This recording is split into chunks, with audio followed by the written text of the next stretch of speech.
pamumuno ni SP Alan na 28 days ay gumasta ng 700 million.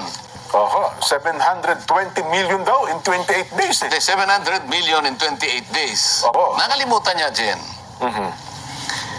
Sa panahon niya, 10 buwang singkat ang nakalipas. Oo. Hindi siya tumawag kahit isa man lang na pagdinig sa flood control.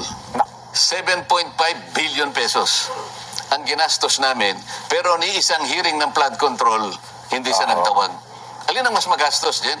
Lumalabas, mas malaki pa pala ang gastos ni Ping Lacson noong siya pa ang namumuno sa Blue Ribbon Committee sa loob ng 10 months. Umabot lang man daw ng 7.5 billion pesos. Ni isang hearing, wala man lang napala ang publiko.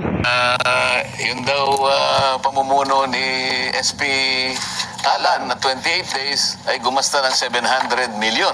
Oho, 720 million daw in 28 days eh. Hindi, 700 million in 28 days. Opo. Parang panahon pa ng parang anarchy. Ganun, Oho, ano? oho.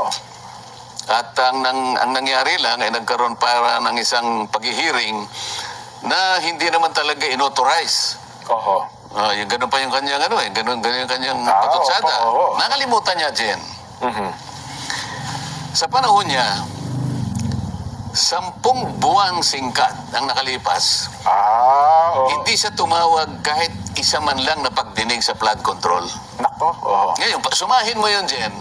Kasi ang pinanggalingan niya is 25 million expense per day ng Per Senado. day pala ng Senado. Kaya Oo. nakwenta niyo yung 700 million eh. Oo, oo. So 28 days times 25 million, Oho. 700 million. Oho. Ngayon, kwentahin mo yung 300, yung 10 Month. months Oo. times 30 days. Ilan yun, Jen? 10 day, 300, no? 300 days Oho. times 25 million, Opo. 7.5 billion pesos ang ginastos namin. Pero ni isang hearing ng flood control, hindi siya Oo. nagtawag. Alin ang mas magastos, Jen? Ay, siyempre, mas malaki yung billion yung pinag-uusapan. Oho. 10 buwang singkat, Jen. Oho. Okay? 7.5 billion pesos, ni isang pagdinig, wala siyang ginawa. Oho. Di, baka maging punto nyo, teka lang, ano lang naman ako sa Blue Ribbon Committee, hindi naman ito ang kabuuan ng Senado. Hindi, sinasabi ko yung hindi mo pagtawag ng ano, di ba? Ng pagdinig, ng tama. Kasi hindi lang naman yung Blue Ribbon ng buong Senado. Buong Senado po. Yung kabuuan ng Senado na ikaw ang Blue Ribbon, wala ka man lang naipasa sa sarili mo na magtawag ka kahit isa lang. Oho. Bakit naman? 10 Oh. 10 months. Oho. Pagkatapos sabi niya, narinig ko siya in interview, magtrabaho na tayo. Oho. Sana naman kanya, yung minority, makipag-cooperate na.